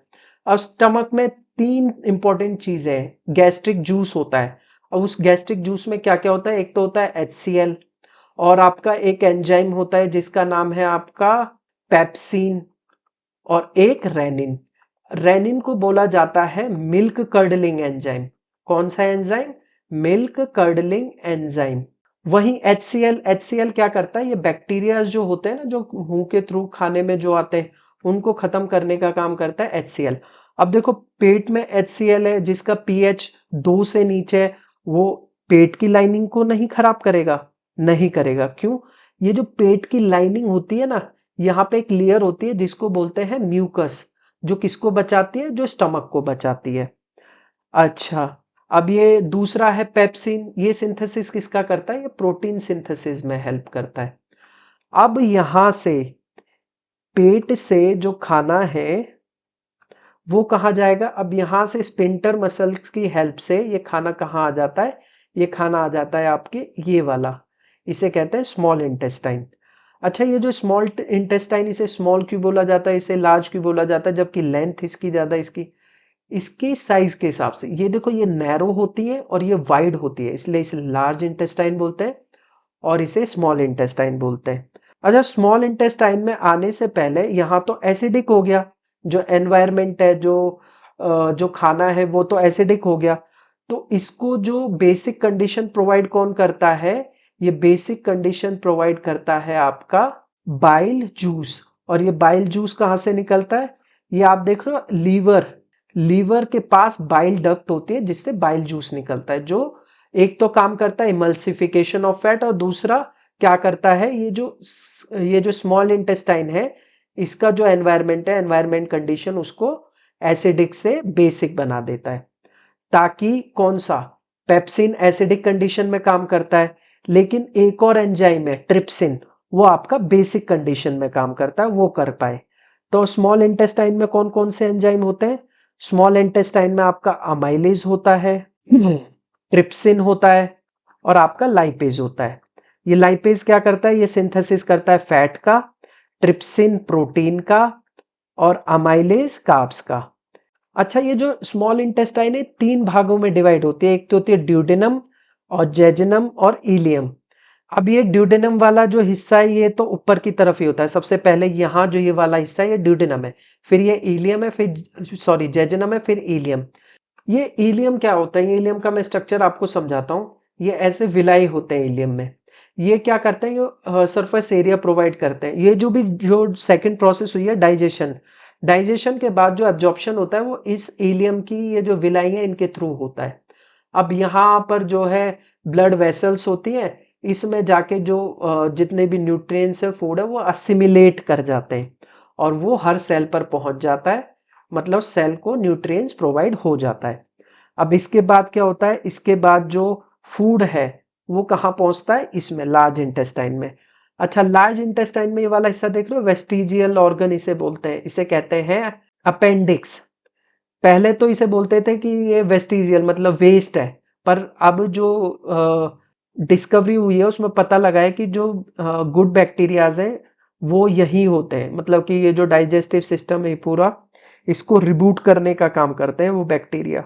अच्छा, तो अब खाना यहां से होके यहाँ आएगा। अच्छा, इसके दौरान क्या होगा, एक और प्रोसेस होती है ऑस्मो रेगुलेशन। उसमें क्या होता है, जो जितना भी पानी होता है ना, जो पानी बचा है वेस्ट और पानी, पानी को वापस बॉडी दोबारा से खींच लेती है और भी वेस्ट को जो है यहाँ रेक्टम से होते हुए एनस से बाहर कर देती है। तो चलो इसका आंसर करते हैं। तो एंड पॉइंट कौन सा हो गया, एनएस, लेकिन जहां से शुरुआत होती है, जहां से इंजेशन होता है, इंजेशन होता है वो कहां से शुरू होता है, वो आपका बकल कैविटी से होता है। तो आंसर है बकल कैविटी। बढ़ते हैं नेक्स्ट क्वेश्चन की तरफ। अच्छा, ये कह रहा है कौन सी disease is caused by deficiency of vitamin B. मैंने आपको पहले ही बता दिया कि विटामिन टर्म किसने खोजा था, ये टर्म किसने दिया था, ये दिया था कैज़मियर फंक ने। और विटामिन कितने टाइप के होते हैं, ये आपके फैट सॉल्युबल होते हैं और वाटर सॉल्युबल होते हैं। एक याद कर लो तो दूसरा अपने आप याद हो जाएगा। वाटर सॉल्युबल में कौन कौन से, बी सी, बी और सी। फैट सॉल्युबल में कौन कौन से, ए डी ई के। ए कौन सा, इसे कहते हैं retinol, D calciferol, E tocopherol और के फाइलोक्विनोन। इसकी कमी से क्या होता है, ए की कमी से नाइट ब्लाइंडनेस होती है। क्या होता है, नाइट ब्लाइंडनेस होती है। और आपका डी की कमी से क्या होता है, डी की कमी से रिकेट्स या आपका ऑस्टोमेलिशिया हड्डियों की बीमारी, सनलाइट की कमी से बीमारी होती है, इसे कैल्सिफेरॉल बोलते हैं। ई इनफर्टिलिटी हो गया, नर्वस रिलेटेड डिजीज, ये नर्वस सिस्टम रिलेटेड ई की कमी से होती है। के की कमी से ब्लड क्लॉटिंग जो डिजीज होती हैं, जो ब्लीडिंग वगैरह हो जाती है, वो के की कमी से होता है, इसका फाइलोक्विनोन है। बी, बी कॉम्प्लेक्स है, इसमें कितनी विटामिन आते हैं, इसमें 8 आते हैं, जो विटामिन बी 1 से लेके बी 12 तक है। बी 1 को कहते हैं थियामिन, इसका नाम क्या है, थियामिन, और इसी की कमी से होती है बेरी बेरी। और विटामिन बी 12 कौन सा, कोबालामाइन। और सी को एस्कॉर्बिक एसिड, इसकी वजह से कौन सी बीमारी होती है, स्कर्वी। तो इसकी वजह से कौन सी बीमारी, स्कर्वी, ये किससे होती है, विटामिन सी से। क्वासिकर ये भी नहीं होती, ये किससे होती है, ये आपकी प्रोटीन की कमी से। रिकेट ये मैंने आपको बताया विटामिन डी की कमी से। तो इसका आंसर आपको मिल गया होगा ऑप्शन नंबर 1, बेरी बेरी। तो बढ़ते हैं नेक्स्ट क्वेश्चन की तरफ। अगला क्वेश्चन, क्वेश्चन नंबर 16 कह रहा है which scientific law state that mass can neither be created nor be destroyed in chemical reaction. मतलब समझाता हूं आपको, इसके लिए एग्जांपल ले लेता हूं, आयरन। जब आयरन ऑक्सीजन से कंबाइन करता है तो रस्टिंग होती है ना, Fe2O3 बनता है। इसे थोड़ा सा बैलेंस कर लेते हैं, 3 2, तो इसे 3 यहाँ 6 हो गए, 3 और 3 दूनी 6, और आयरन के 2 2 6 हो गए, यहाँ पर 4 हो गए, तो ये हो गई बैलेंस। तो ये जो है मान लो मैं 100 ग्राम है आयरन, और ये आपकी ऑक्सीजन कितनी हो गई, 40 ग्राम। तो क्या होता है, आयरन का मास है 100 ग्राम, ऑक्सीजन का मास है 40 ग्राम, लेकिन बाद में जो ये बन रहा है, जो आपका फेरस ऑक्साइड बन रहा है, ये कितने ग्राम का होगा, 140 ग्राम। मतलब कि मास ना तो क्रिएट होता है ना ही डिस्ट्रॉय होता है। और ये दिया किसने था, ये कौन सा लॉ है, law of conservation of mass. Energy कैसे हो सकता है, मास की बात हो रही है, तो ये कौन सा, law of conservation of mass. ये दिया किसने था, ये दिया था एंटनी लवोजियर ने, लवोइशियर ने। और law of conservation of energy वो भी ऐसे ही है कि energy can neither be created nor be destroyed but can be transformed in one form to another. मतलब मैं एक बुलेट फेंकता हूं ऊपर की तरफ या पत्थर फेंकता हूं, तो वो जब यहां से मैंने फेंका तब उसमें क्या है, काइनेटिक एनर्जी है। ये काइनेटिक एनर्जी घटती जाएगी, एक पॉइंट के बाद यहां जो है काइनेटिक एनर्जी हो जाएगी जीरो और पोटेंशियल एनर्जी हो जाएगी हाईएस्ट। ये होती है गतिज ऊर्जा और ये होती है स्थितिज ऊर्जा। अब पोटेंशियल एनर्जी हाई है, अब ये नीचे की तरफ गिरेगा। अब धीरे धीरे धीरे जब नीचे गिरेगा धीरे धीरे पोटेंशियल एनर्जी कम होने लगेगी, मतलब कि काइनेटिक एनर्जी पोटेंशियल एनर्जी में चेंज हुई। तो इसका मतलब क्या है, energy can neither be created nor be destroyed.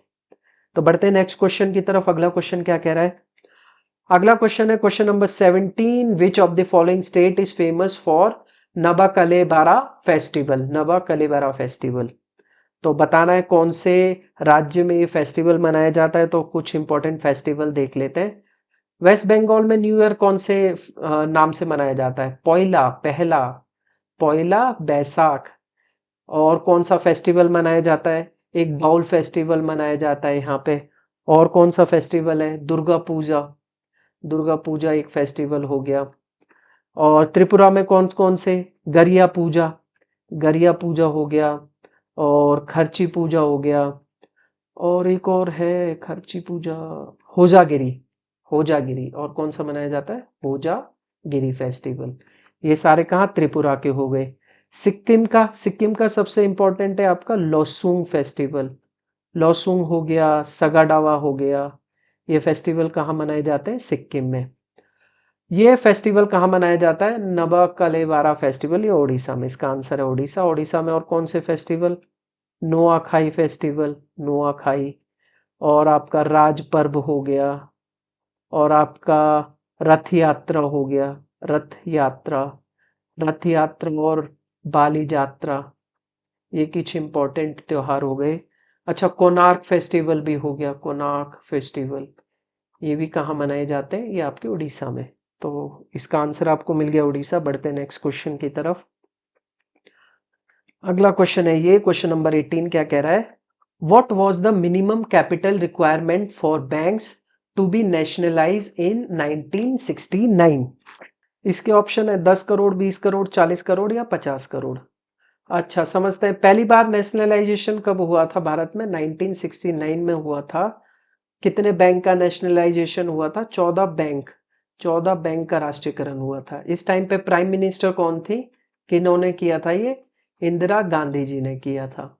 और कितनी रिक्वायरमेंट थी, मतलब जो कैपिटल रिक्वायरमेंट है वो मिनिमम कितनी होनी चाहिए, वो थी 50 करोड़।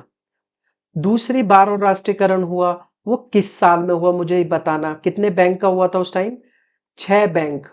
6 बैंक का और 6 बैंक का और नेशनलाइजेशन यानी राष्ट्रीयकरण हुआ था। कब हुआ था मुझे आप कमेंट में बताना। बढ़ते हैं नेक्स्ट क्वेश्चन की तरफ। अगला क्वेश्चन है question number 19, Zeliang is popular tribal folk dance form in which of the following state. Zeliang निम्नलिखित में से किस राज्य का लोकप्रिय आदिवासी लोक नृत्य है। नागालैंड का है, कर्नाटक का है, आंध्र प्रदेश का है या वेस्ट बंगाल का है। थोड़ा समझ लेते हैं नागालैंड के कौन कौन से और इंपॉर्टेंट फोक डांस है। एक आपका आलू यट्टू हो गया, आलू यट्टू। और कौन सा हो गया, रिंगमा हो गया। और जेलियांग हो गया। तो आपको आंसर तो मिल गया होगा, इसका आंसर है नागालैंड। कर्नाटक के कौन कौन से इंपॉर्टेंट है, कर्नाटक का एक यक्षगान, ये तो पूछा ही जाता है बहुत सारे जो एग्जाम में, उसमें यक्षगान पूछा गया होगा। यक्षगान हो गया, कामसाले हो गया, करगा हो गया और वीरगासे हो गया। ये कहाँ के हैं, ये कहाँ के फोक डांस है, तो ये कर्नाटका के इंपॉर्टेंट फोक डांस है। आंध्र प्रदेश के कौन से, आंध्र प्रदेश में ने इसे थोड़ा सा ना लाइन से याद किया हुआ है, जैसे ए बी। बी से कौन सा, बी से एक फेस्टिवल है जिसे बोलते हैं भामा कल्पम। भामा कल्पम, ये ना एक स्टोरी है, जेलस क्वीन। बताना कौन सी स्टोरी है, अगर कमेंट में किसी को बताने तो बताना। भामा कल्पम हो गया। और एक हो गया बोनालू हो गया। और धीमसा हो गया, धीमसा डांस। और कौन सा हो गया, एक और है बहुत इंपॉर्टेंट है, ध्यान से निकल रहा है, धीमसा, बोनालू, भामाकल्पम, लंबाड़ी। लंबाड़ी मैंने इसे लंबोगनी से याद कर रखा है। वेस्ट बंगाल के कौन कौन से, वेस्ट बंगाल का आपका हो गया गंभीरा। और वेस्ट बंगाल में एक छऊ भी मनाते हैं। छऊ, छऊ 3 स्टेट में मनाते हैं। एक आपका वेस्ट बंगाल में जिसे कहते हैं पुरुलिया, पुरुलिया छऊ, और आपका बनाते हैं, ये हो गया वेस्ट बंगाल में। झारखंड में इसे बोला जाता है सरायकेला, सरायकेला छऊ, कहाँ, झारखंड में। और मयूरभंज, मयूरभंज, ये मयूरभंज डिस्ट्रिक्ट है उड़ीसा में। तो उड़ीसा में क्या बोला जाता है इस शो को, मयूरभंज छऊ। तो गंभीरा छऊ हो गया। तो बढ़ते हैं नेक्स्ट क्वेश्चन की तरफ, आंसर आपको मिल गया नागालैंड। नेक्स्ट क्वेश्चन है ये, 100 metre relay race, how many athlete have to compete a race, मतलब 100 मीटर रिले रेस में कितने एथलीटों को दौड़ पूरी करनी होती है। इसमें आपने देखा होगा कि ऐसे पूरा ये ट्रैक होता है, इस पे चार चार होते हैं एथलीट, ये कितने होते हैं, 4 एथलीट, और पोजीशनड होते हैं, ठीक है। ये एक बैटन हाथ में, इसके एक ऐसे कुछ बैटन होती है, उसको लेके भागता है, फिर ये इसको ट्रांसफर करता है, और इनके अगली जब तक ये पास करते हैं उसके बीच में डिफरेंस होता है पर 20 मीटर। 20 मीटर के अंदर अंदर ये जो बैटन है, ये पहले वाला एथलीट दूसरे को पास कर देना चाहिए, नहीं तो डिस्क्वालीफाई हो जाएंगे, ये इसकी क्राइटेरिया होता है। तो ये कौन सी रेस होती है, ये होती है आपकी, और हर जो एथलीट है वो 25 मीटर स्प्रिंट मारता है इसमें। तो कितने एथलीट होते हैं, 4 एथलीट होते हैं। तो बढ़ते हैं नेक्स्ट क्वेश्चन की तरफ। क्वेश्चन नंबर 21 है ये, in which year did MS Subbulakshmi receive the Bharatanatyam award. ये भरतनाट्यम अवार्ड मैंने आपको बताया था 1954 में पहली बार दिया गया था।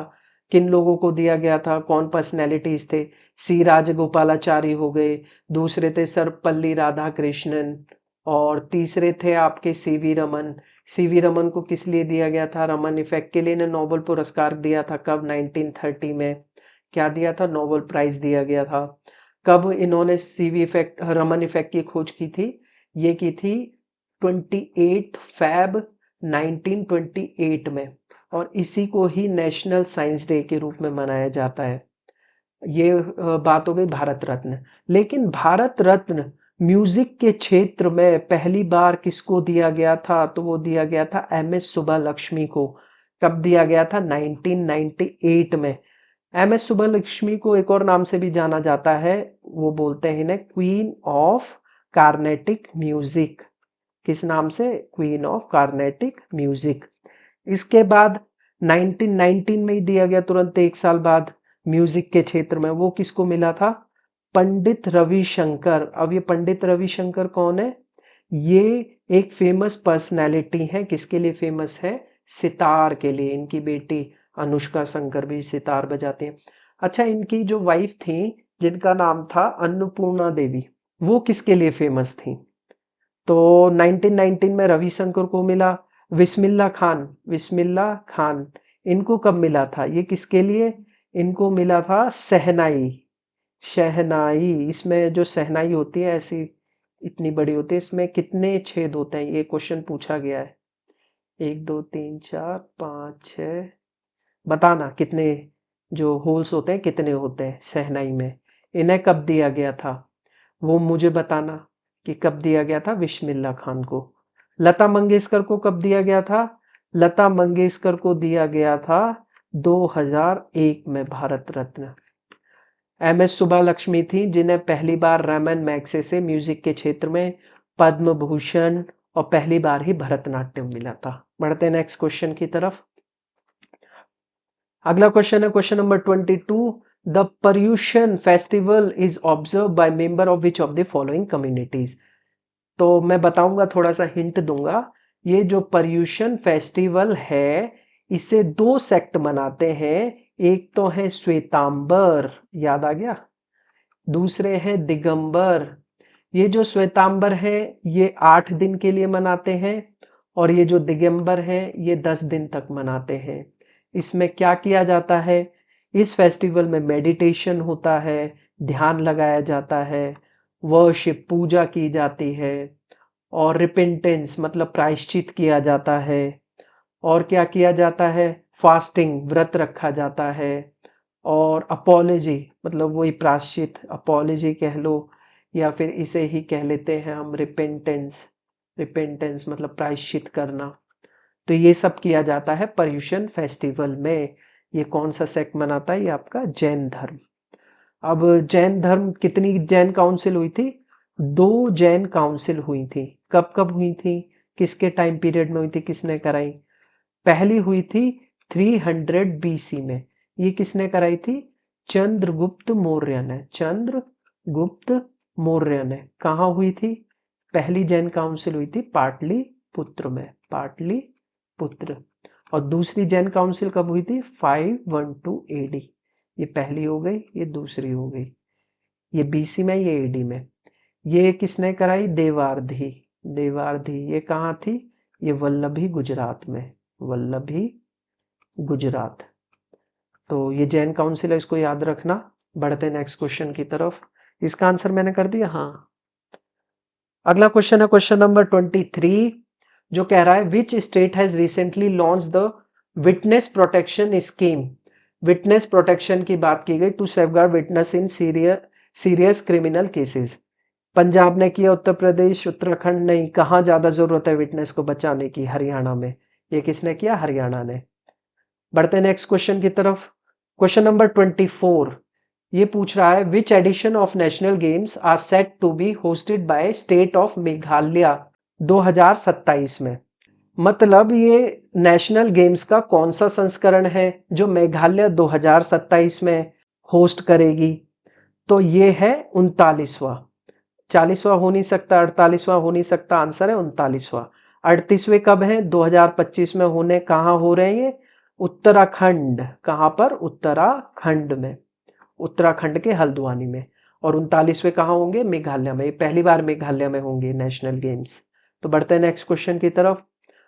अगला क्वेश्चन है question number 25, What is the name of the recent joint military exercise conducted between armies of India and Egypt in Rajasthan? हाल ही में राजस्थान में भारत और मिस्र की सेनाओं के बीच आयोजित संयुक्त सैन्य अभ्यास का नाम क्या है? गरुड़ा है क्या? ये तो इंडियन एयरफोर्स और आपकी फ्रांस की जो एयरफोर्स है उसके बीच में हुई है, तो गरुड़ा तो नहीं हो सकती। मालाबार, मालाबार किस किस के बीच में होती है? पहले ये यूएसए और इंडिया के बीच में बायलेटरल एक्सरसाइज थी, लेकिन बाद में कौन कौन और ऐड हो गए? जापान और ऑस्ट्रेलिया। और ये नेवी की एक्सरसाइज है, ना कि मिलिट्री एक्सरसाइज है, तो ये भी इसका आंसर नहीं हो सकता है। तो इसका आंसर है साइक्लोन। ये कौन सा संस्करण है? ये 3rd है। ये तीसरी बार हो रही है। पहली बार भी जैसलमेर राजस्थान में हुई थी, दूसरी बार इजिप्ट में हुई, और तीसरी बार ये दोबारा राजस्थान में हो रही है। तो इसका आंसर है ऑप्शन नंबर 1। तो यहां पर आपके 25 क्वेश्चन खत्म हुए और आई होप आपको अच्छी खासी लर्निंग मिली होगी। थैंक यू जिन्होंने यहाँ तक वीडियो देखी, और आई होप आपको अच्छी खासी लर्निंग मिली होगी। अगर आप नए हैं तो चैनल को सब्सक्राइब जरूर करके जाएं। अगर आपकी पढ़ाई में मैं कुछ ऐड कर पाया हूं तो सब्सक्राइब जरूर करना, लाइक जरूर करना और शेयर जरूर करना।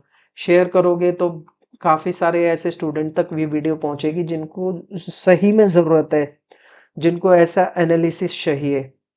तो मिलते हैं नेक्स्ट वीडियो में। Till then keep learning, keep growing. Thank you.